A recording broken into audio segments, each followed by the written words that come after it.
Welcome back to part 2A of my series on the astrology of 811. So my first two videos have been very popular, and thank you to all my new subscribers and everyone that has liked, shared, and commented on those videos. I just want to address something at the very beginning, that when I started my little journey into looking deeper at the symbolism and the astrology of this particular date that's coming up, November the 8th, 2024, I wasn't skeptical. I was very open-minded. I've always got a pretty open mind ever since my own personal journey of awakening. And I've learned that the more I know, the more I realize I don't know. So keeping that open awareness and a very objective, almost detached point of view has been very helpful. And it also helps me to, serve my clients the best that I can without sort of subjectifying things, just coming at things from a really clear, objective point of view. So the more that I have exposed myself to this sort of stuff, the more of I've looked at the predictive programming and the foreshadowing through the media and Hollywood and things like that. If it was just that stuff alone, I'd be thinking, well, that's pretty interesting. That's sort of coincidental. But being that I'm a professional astrologer, I want to always look to the sky clock and to see if there is a reflection happening in the sky clock, and if we could expect there to be some resonance between what's happening here and up there. Because any major event, as I illustrated in my first video with regards to September 11, we're going to see some astrological signatures. And there's going to be a strong correlation energetically for us in the cosmic clock. So the more I've dug deep down into this, looked at the chart for Australia, looked at all the different charts, looked at all the cycles, looked back in time at other particular events. I've even gone to the Newcastle earthquake of 1989 to have a look. The more and more I look, the more I wouldn't say convinced, but I would think that the probability of something very significant happening on this particular date, and especially in Sydney, Australia, is extremely high. I'd be very surprised if we get through that period of time and nothing of, consequence or substantial happening at all. So I want you to keep a very open mind. I want you to have a detached awareness. If you're looking at this stuff and it's making you fearful, anxious, or upset, then you need to probably do some work. You need to look at your shadow and you need to do some transformative work, or alternatively, you should turn this video off and others like it and go about your life. If this information is making you feel scared, worried, and anxious and overwhelmed with grief and things like that, then you are maybe not coped or equipped to be able to be exposed to this type of information. So you just be very mindful. Now, the other thing that came up in my comment section and has been a big discussion online is this whole debate around it. We're focusing on it, we're bringing about it, we're co-creating it. It's absolutely fucking nonsense. Absolute nonsense. What we are co-creating collectively is the matrix, and we're being conditioned to uphold the illusion of the matrix because of our conditioned belief system and our belief in the government and corporations and the media and the news and authority and rules and all of that stuff that we have been conditioned and exposed to since birth for generations upon generations. We're co-creating that particular control grid. So if you want to do some work around reducing or removing your energetic source for that system to help sort of lessen the impact of the control grid known as the matrix, then you need to decondition, deprogramming, and challenge your belief system. You need to detach from all of that, look away, and start doing some inner work. When this sort of thing comes up around predictive programming and symbolism and foreshadowing, and then with what I'm doing with just drawing some awareness to the astrological alignments, we're going to have zero impact on whether this happens or doesn't happen. And if this is such a thing that is going to happen and it's been a pre-planned event, you can bet your bottom dollar this has been planned out for a very, very long time, probably centuries, if not the entire age of Pisces was probably bringing us to this type of moment. So, it's very naive and a very limited perspective to think that all we have to do in order to, divert this from happening is to look away. That's absolute rubbish. At best, what we can do by bringing awareness to it is we can minimize the impact for those that have eyes to see and ears to hear. For those of you that are picking up this information symbolically and you're looking at these sort of connections to the cosmic clock and it's resonating with you and sort of giving you this inner guidance or intuition to sort of say, hang on, this doesn't seem right. Something feels a bit off here. And I know that's the majority of you because you're filling my inbox with comments and questions and all sorts of things. So if that's you, you need to be acting on this information or your intuition in your own way, in a way in which you take 100% responsibility for what you do or don't do and who you tell or don't tell. And if you know and you don't do anything about it, you're probably a little naive. And if you are concerned and you do have loved ones, then your challenge is going to be, presenting this to them in a way that doesn't panic them and that maybe they can then also make their own choices. So again, I'm going to hope and pray that we pass through this particular time with nothing necessarily seriously happening. But we have now Mars moving into an opposition to Pluto. They come in opposition to each other every 2 or so years. This is a pretty significant one because they're going to be or Mars is going to be in its retrograde cycle. So it's going to slow down and spend a long time in opposition to Pluto.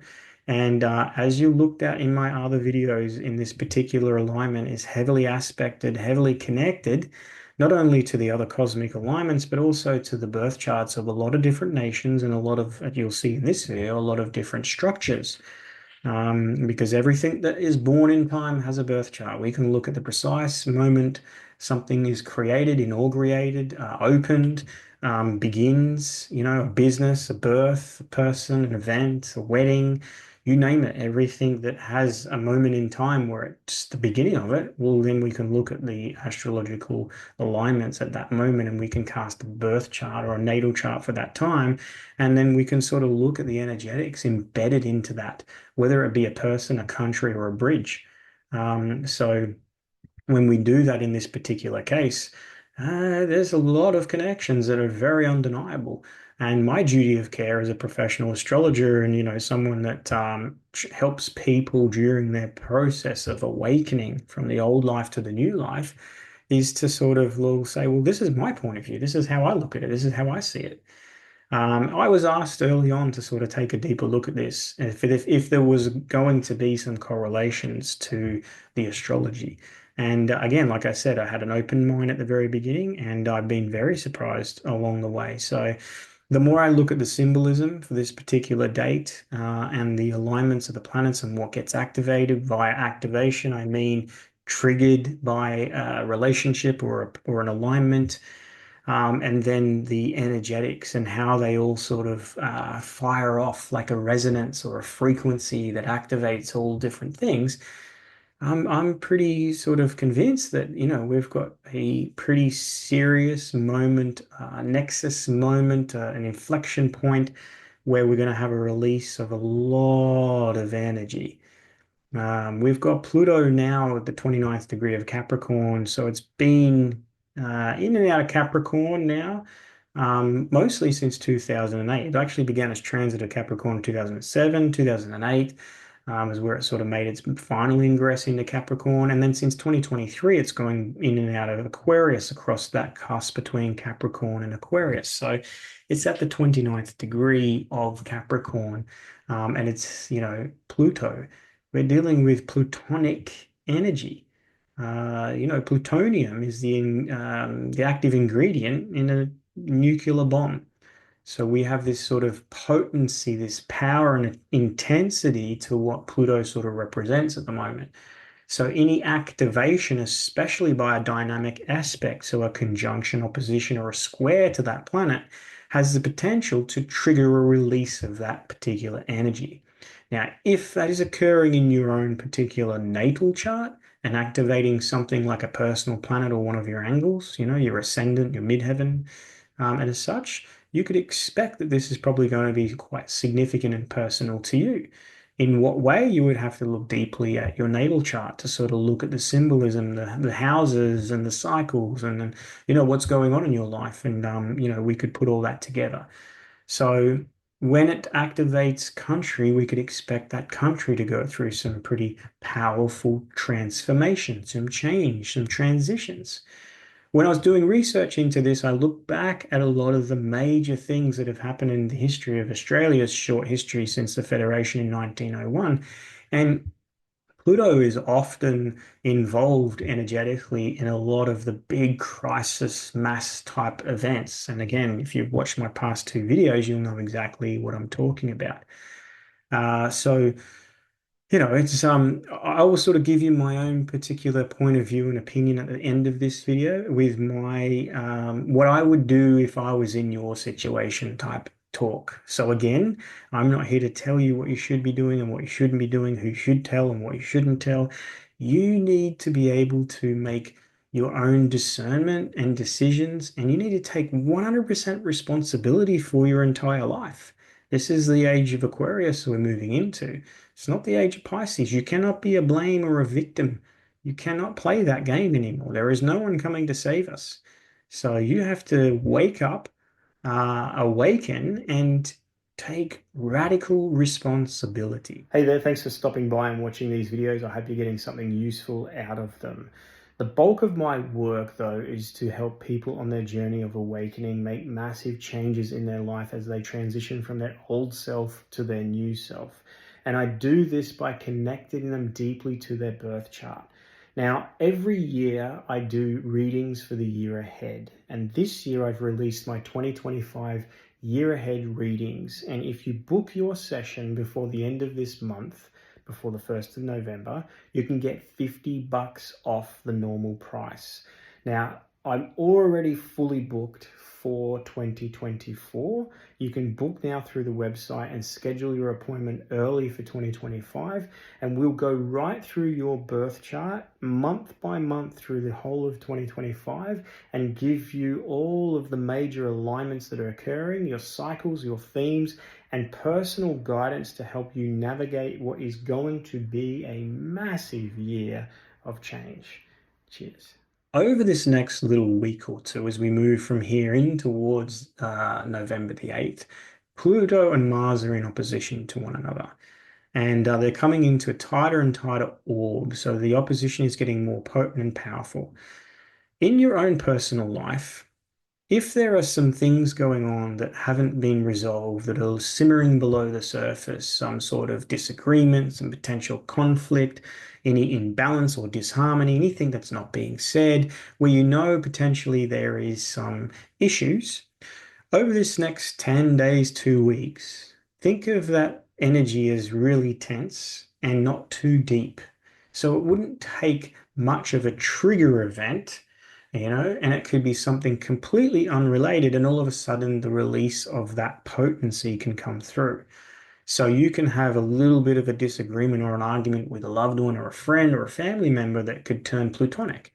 And all of a sudden, you're misdirecting a lot of intensity, and you end up extreme conflicting situations. So be very mindful, be very aware, and practice being grounded, being centered into your heart. When other people are reactive and volatile and upset or angry, recognize that they're also going through some things and they're probably a little bit hurt, overwhelmed, or even sad. And they may be not able to confront that within them, so they act out it through anger or conflict or frustration or nastiness or whatever. So recognize that and, play the bigger game here. Transcend that, overcome it, divert your energy away. Don't engage. When you engage, you descend literally into the hell realms and you become in kindness the exact thing you're in conflict with. So just be mindful of that over the next little while. We've got in about 5 days' time a Scorpio new moon. And then we've got this building towards the November 8 alignment. So take care out there, and try not to be too reactive. So this might mean you need to double down on your meditation, your grounding, your journaling, your spiritual work, your breath work, whatever it is, the thing that you have discovered over this last 4 or 5 years post-COVID, or longer if you've been on your journey longer. that is a tool that you can use, whether it's exercise or getting out into nature or whether it's at the beach or running your dog or whatever that might be. This is a time now where you really need to exercise a lot of those techniques, methods, skills. This is time to walk your talk. Without further ado, let's get into this. I'm just bringing up the astrology for the 3rd of October 2024. There was a solar eclipse in Libra, and that solar eclipse on the south node. So something is ending here, and we're in Libra, and there could be an ending to peace. With Libra, an ending that creates a little bit of conflict or disharmony. So the Libra south node with the Aries North Node is known as the axis of war, Aries, and peace. So the South Node in Libra, the dragon's tail, with a solar eclipse activating the South Node, I sort of look at that as a bit of an end of peace here, a disruption to harmony, and something that has to be addressed in relation to the past where we're out of balance. Think about the last 4 years, think about the last 100 years. Is there been harmony and balance? There's been the deception of harmony and balance and the illusion that's kept people from sort of looking more deeply at this. So that eclipse was at 10 degrees and 3 minutes of the sign of Libra. And that's really interesting when you look at the nation's birth chart of not only Australia, but the EU, the UK, Canada, and even America have the sun of those nations' charts at cardinal signs around the 9 to 10, 11, 12, and even 13 degrees of those signs. So I'm going to show you now where this particular eclipse on the 3rd of October activated Australia's birth chart. Here we have the birth chart for Australia, and I'm using the Australian Federation chart for the 1st of January 1901 at 1:35 p.m. in Sydney. This was the swearing in of the first Prime Minister of Australia under the Federation. So 29 degrees of Aries rising on that particular chart. So the 3rd of October, there was a solar eclipse, and it happened at 10 degrees and 3 minutes of the sign of Libra, and it was a south node eclipse. The Australian birth chart has the sun at 10 degrees and 3 minutes of Capricorn. So this particular eclipse, which was an annular eclipse, meaning it was a ring of fire eclipse. So the moon, because we've got black moon Lilith, the moon was at apogee, and that means that it's the furthest away from the Earth, supposedly. So then it sort of leaves a sort of little halo around as it occults the sun. But there's two things that I sort of understand with regards to eclipses. If an eclipse crosses the actual land of a particular area, then you could say that that particular area could significantly go through a disruptive event, a disaster, a crisis, a chaos, something natural, something unnatural, timed to around that particular eclipse before, during, or after. The second thing about eclipses is when they activate, especially the sun, moon, or rising sign midheaven of a particular chart. If this was your own birth chart, this would be activating your sun, which is your self-image, your vitality, the role you play, father figures, etc., etc. So in the country's chart, this is around our identity, our vision as a country, how we're sort of seen and known, especially to the wider world. It's like intrinsic sort of nature here. And the ambition and goals and vision of our country is that we've got the sun at 10 degrees of Capricorn in the ninth house. So we're very idealistic and we're very ambitious and work driven. Okay, sometimes to our own detriment. So this eclipse, it's exactly 90 degrees from our sun. So that creates what's called a square. And that square is an aspect of obstacle or tension or potential change. Let's call it that. Significant change. And the eclipse itself intrinsically doesn't necessarily have meaning, although it's a south node eclipse in Libra, so it might mean a disruption to peace, something, causing some imbalance in relation to something from the past. But what it does is it sort of activates things energetically from a very karmic point of view. And then, around post the eclipse, I would be looking at other particular alignments that either activated that same position, that same sun, or this particular chart. So that was back on the 3rd of October. That was the last solar eclipse, South Node eclipse. And that's what you'll notice with Libra. It's a sign, it's the Omega symbol, but it also looks like, as I illustrated here, the bridge. Looks like a lot of bridges. And Libra being the natural ruler of the seventh house of relationship, a bridge is a connection between one place and another, right? One land mass and another. Usually the bridge is spanning water. Okay, so we're spanning water with the bridge.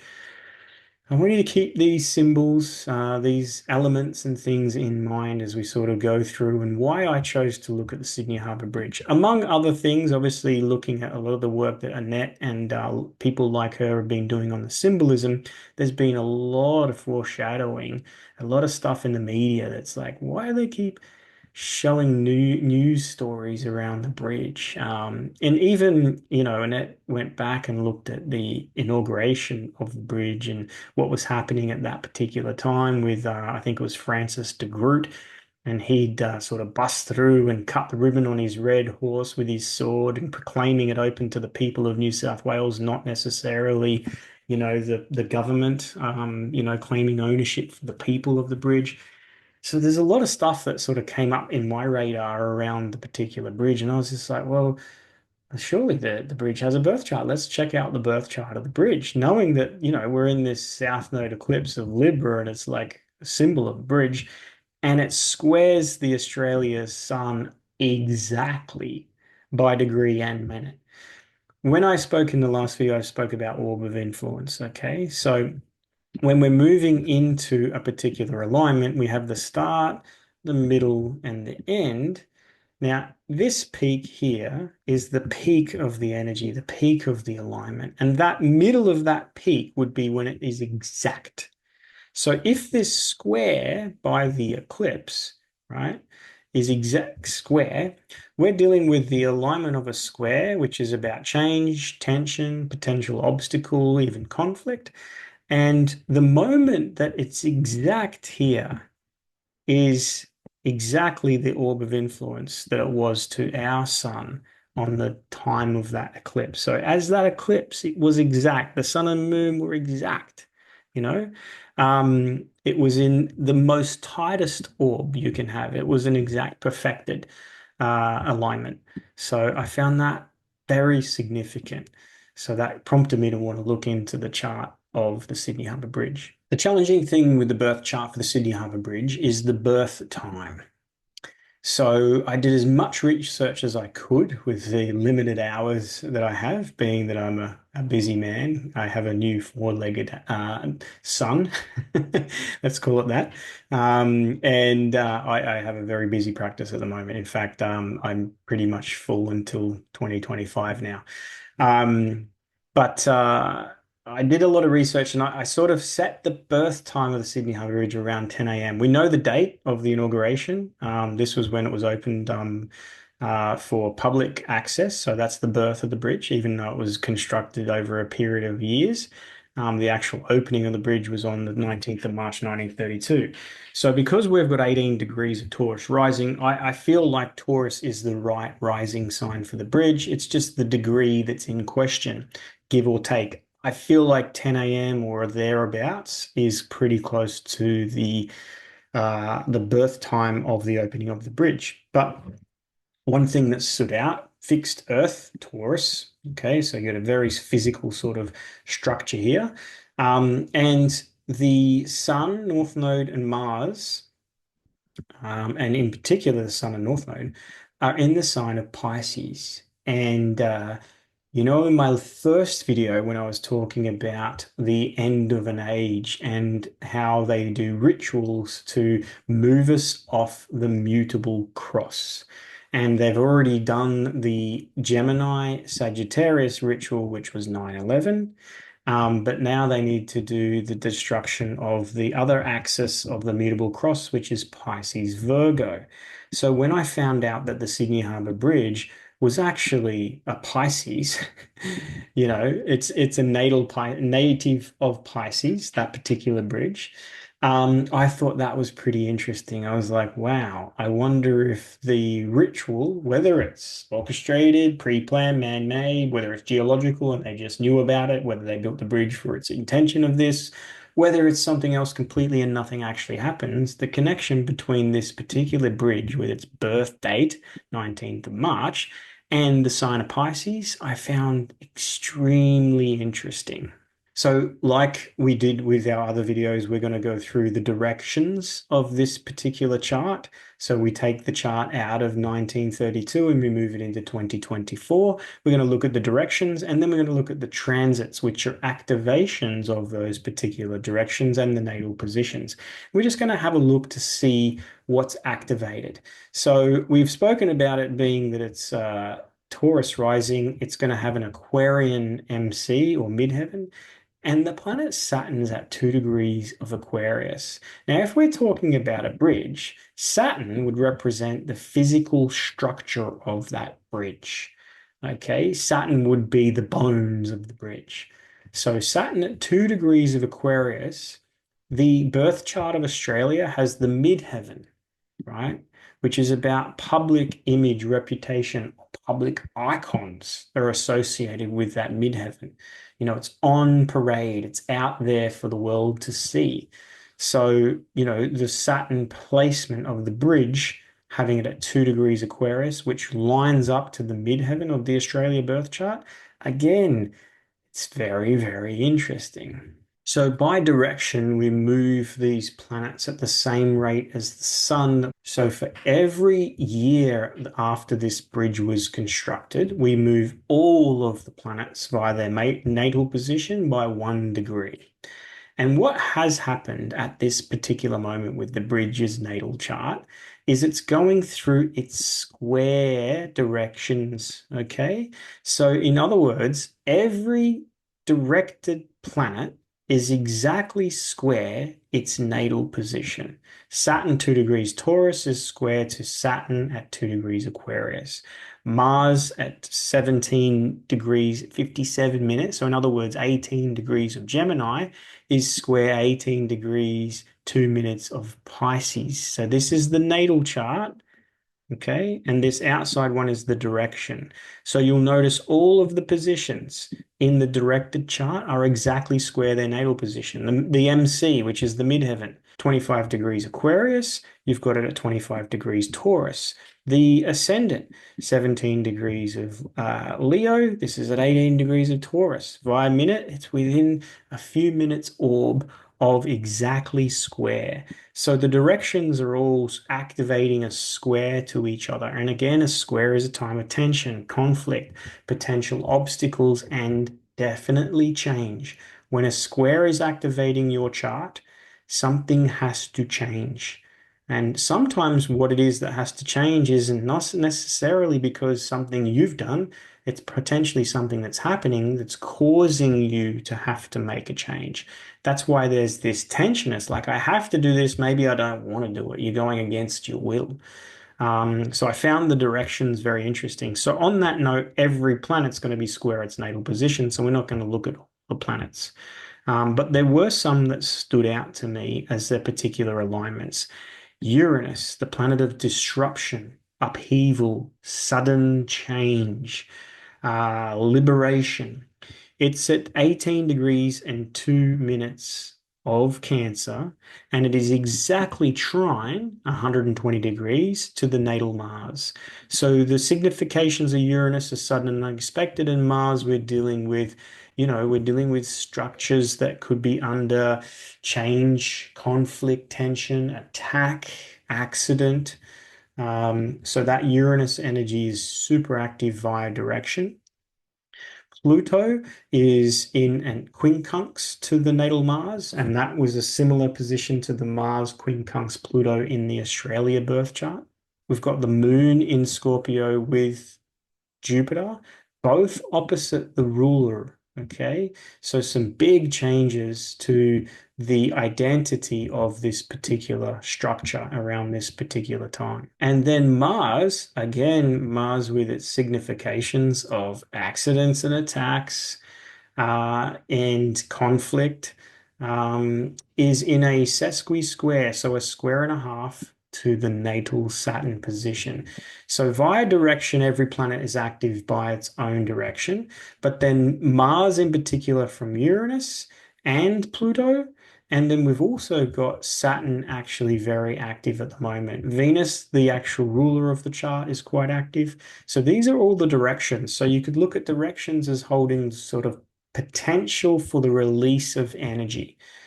Okay, so that holds that timing. And as these directions come around and make particular alignments to the natal chart, they're usually timed into significant changes or releases of energy, and they symbolically connect to the symbolism of those planetary parts.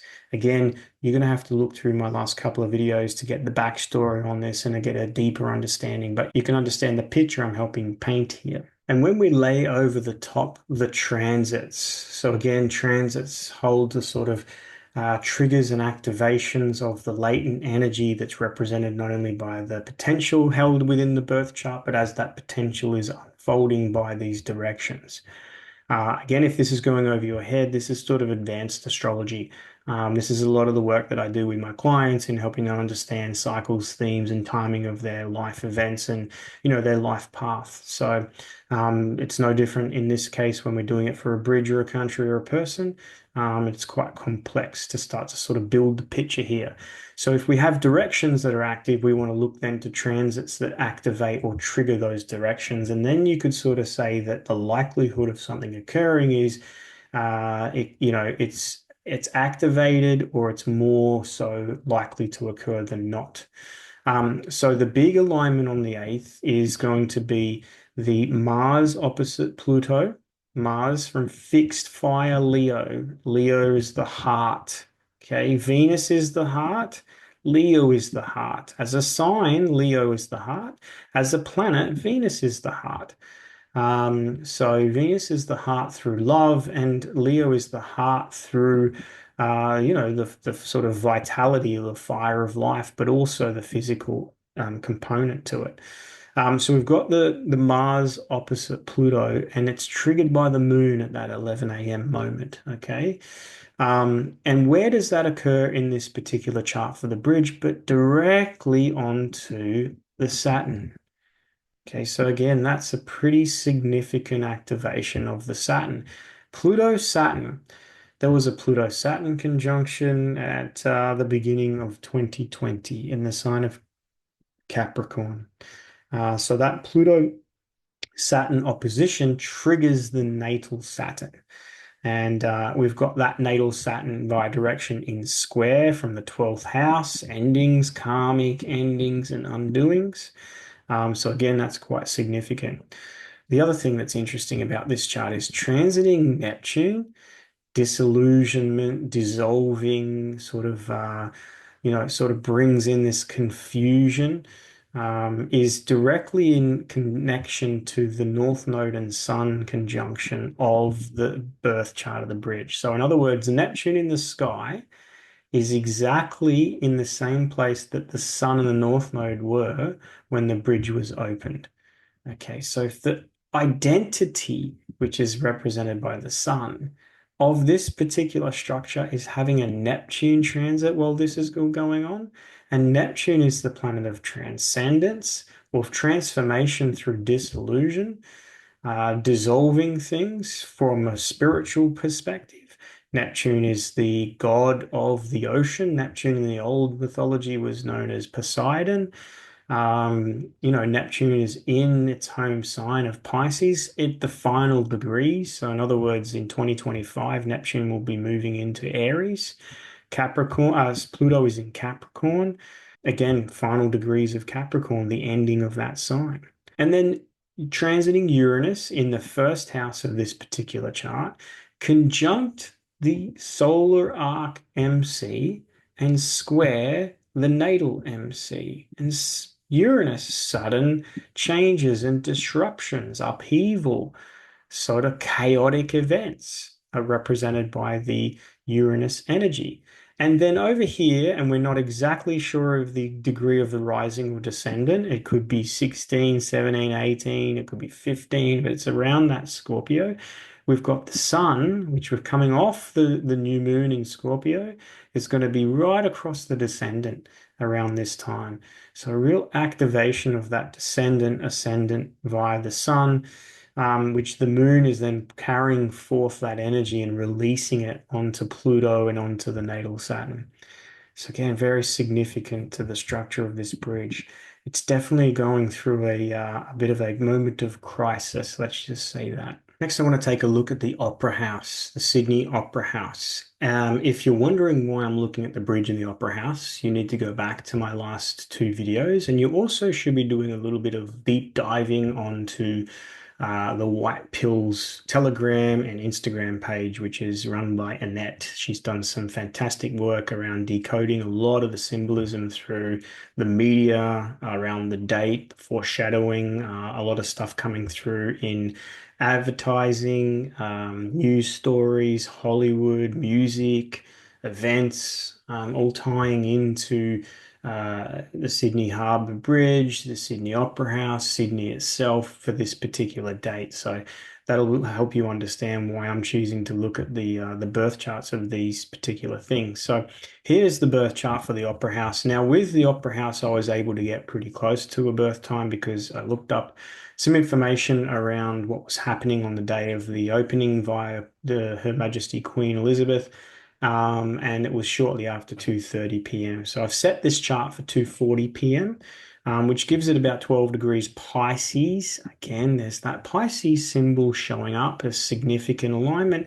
And then you have the Sun-Uranus connection, as they're destined for sort of transformation or change. And, you could sort of see the Uranian energy of this opera house is for its time in 1973.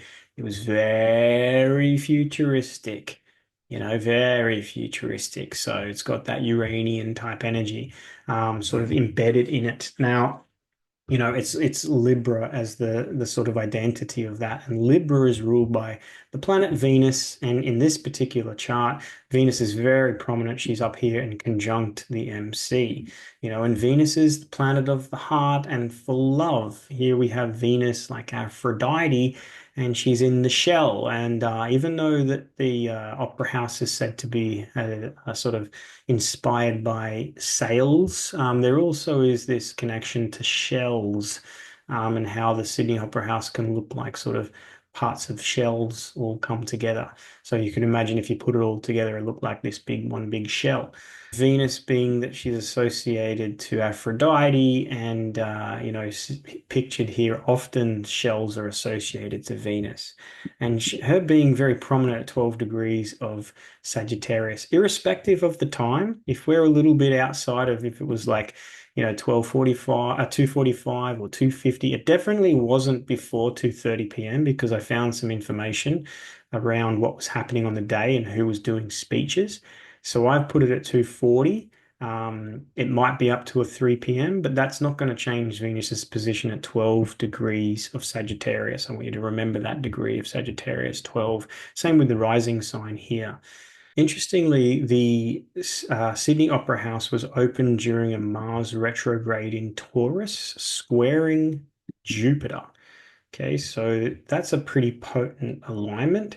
And it's certainly super active in this particular chart as we look at the directions and the transits. When we look at the directions, both the MC and the ascendant have directed now across into connection to the natal Jupiter and retrograding Mars in the birth chart. So the ascendant coming over that Mars, we're dealing with a change in the actual physical appearance, perhaps, of this particular structure. And then the MC coming over Jupiter, we're going through a massive change, growth period.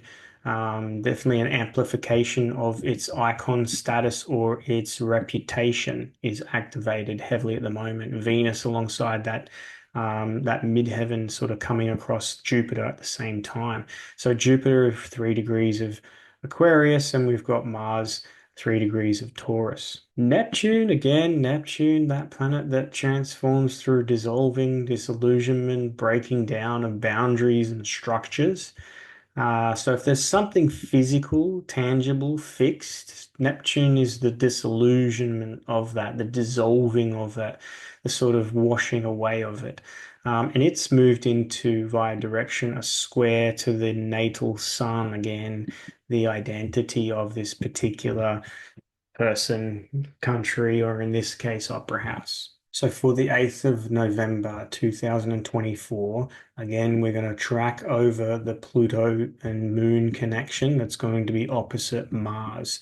So we've got Mars in Leo, Pluto in Capricorn, and the Moon moving across and into Aquarius at 11 a.m. Sydney time. So that puts this alignment of the Pluto-Mars connection to the MC and the natal Jupiter. So the solar arc MC and the natal Jupiter are being activated by the Pluto-Mars opposition via transit. And that opposition puts them into square to the natal Mars and to the solar arc ascendant. So the ascendant has directed to here, the midheaven has directed to here, and then this Pluto-Mars opposition is activating this T-square of those particular points. Saturn, interestingly, around this time is at 12 degrees of Pisces, so directly conjunct the Opera House ascendant, and that puts it directly in square to Venus, where she's up here, and also the MC. So Saturn, again, involved in the end of things or the death of things or sometimes destruction of things. So it can build up and break down. So it's quite a prominent placement for that. And we've got Uranus here, which is sudden change and disruption, upheaval, chaos. And it's in an inconjunct quincunx to the natal Uranus Sun conjunction. Transiting Neptune in the first house, making the same quincunx. So we've got this finger of God or Yod from Uranus and Neptune across to the Sun. Again, the identity of this particular structure. So had there been no symbolism associated to the Sydney Harbour Bridge or the Opera House or Sydney itself or Australia or anything like that associated to, November the 8th, 2024, there'd be no means for me to look at this. It's not something I would just normally go and sort of, oh, I wonder what's happening with the bridge's birth chart. So for the purposes of this video series and to bring awareness from an astrological point of view, everything that's born has a birth chart. We can look back at the time of when it was open, begun, born, started, and we can time the sky clock at that moment, and then we can look into relation to now based on that particular birth chart. And that's basically astrology and what we're doing. We're looking at cycles of time and how the cycles of time relate or correlate to life experiences and circumstances and events that we move through. So there's a strong correlation and connection to what's happening on November the 8th to this birth chart of the Sydney Harbour Bridge, the Opera House, and to Australia. So with the symbolism associated with Pluto, with Mars, we've been getting a lot of stuff coming through the media and news and advertising and music and all sorts of stuff around the bridge, around Sydney, around seismic type events. The numbers 8 and 11 are continuously being exposed. We've even got this issue around green, the color green, ray gun. There's a lot out there. So when I looked at the astrological alignment for that date in particular, I saw this Mars-Pluto opposition. Mars in fixed fire. Think of fixed fire like a ray gun, like a pulse of heat, of initiating energy, like a match that you would flick onto something that could activate, instigate, initiate whatever is there as a potent trigger. When we're dealing with Mars, we're dealing with the potential for destruction.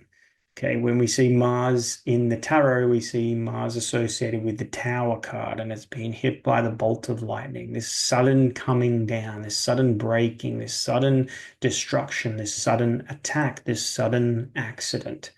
So we got this sort of potent, violent, explosive energy with Mars. And then we got Pluto. And Pluto, we're dealing with the underworld, the god of the underworld. I want you to, for your homework, go and watch the old movie. I think it's from 2016 called Pacific Rim. They specifically show Sydney Harbour and the bridge and the Opera House under direct attack. And what they show you in Pacific Rim is they show you these beasts being released from the core of the earth, from underground, these alien creatures that haven't come from outer space but come from within. And they've come from these deep volcanic lava fissures that are underneath the ocean, almost like these veins in the earth that release this energy.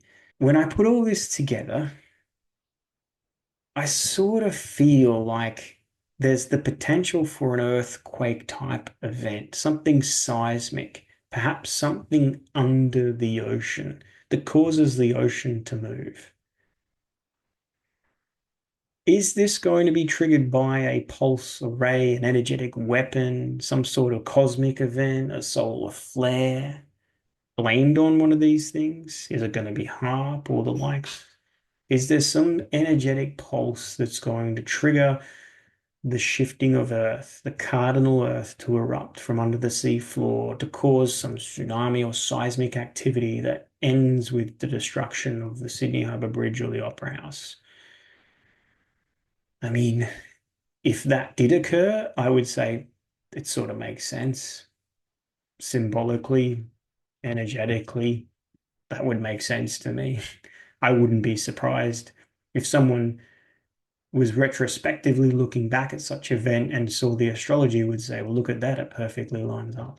So Australia had a pretty significant earthquake in 1989 in Newcastle, just up the road from Sydney.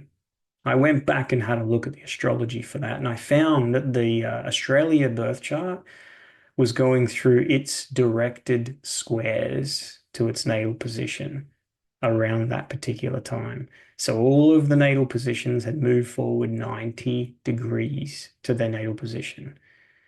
And this is very eerily similar to the Sydney Harbour Bridges chart at this time that we find ourselves in. So I went back and I calculated that from the earthquake in Newcastle in 1989, right through until the 8th of November 2024, there's 12,734 days. When you add all of that up, you get 8. And I thought, of course you do. My take on all of this is very interesting. I would highly doubt whether we're going to get through this next 2 week period without some significant correlation to the Mars Pluto opposition. We're dealing with seismic, we're dealing with geological, we're dealing with cardinal earth and fixed fire. We're dealing with explosive potential for attacks or accidents, volatile plutonic type release, crisis, transformative events, shocking on a large scale. Would it be terrorist? Would it be directed energy? Would it be solar and the sun has released a CME? I don't know the specifics. And one could debate and argue and talk all day long until the sky is blue. When I see the symbolism, the foreshadowing, the predictive programming, and the astrology all sort of lining up and all suggesting the same type of thing, then if it were me, I would act with caution, especially on the 8th of November 2024. I would probably remove myself from any significant large city, especially in built up areas. And I'd be very cautious if I was along the coastline, especially on the east side of Australia. And, I'd be very mindful. I'd be aware if I saw some sort of signal or sign, if there was some news of something strange happening, if all of a sudden the birds left the trees, the dogs started howling. I would take that as a sign that potentially something significant is about to take place. If you find yourself in these particular areas and you're, wondering what to do, worst case scenario, you take the day off. You go inland, you go for a drive, you get out of danger, you just take the precaution. Worst case scenario, you have a nice day off, you have a long weekend. It's a Friday, day of Venus. So, worst case scenario, nothing happens, nothing happens. You go about your life. And you might look back and go, well, that was interesting. Now, if something was to take place and you didn't act on your own intuition and put yourself out of harm's way, you're probably going to have a lot of regret. So, worst case scenario, you do something, you change your life for a day or so, and nothing happens, then nothing lost, nothing gained, no harm, no foul. If on the other side of it, something worse to take place, something significant, and you'd been able to get yourself into or out of harm's way, then perhaps that's your journey, that's your path. And if that's the case, I'm happy to have presented this information in a way that might have been helpful. At the end of the day, no one really knows. We don't really know. We do have free will and choice, and we have free will and choice. And when you're presented with information, you have the free will and choice to decide what's best for you. It's not up to me to tell you what you should or should not be doing. Again, I'll reiterate it again and again and again. I hope and pray that I'm wrong, and I hope and pray that this is nothing more than a big red herring and some just crazy sort of, over the top sort of focus on things for the wrong reason. Who knows? We shall see. My name is Luke from Astro Awakening. Thank you for watching. Peace out.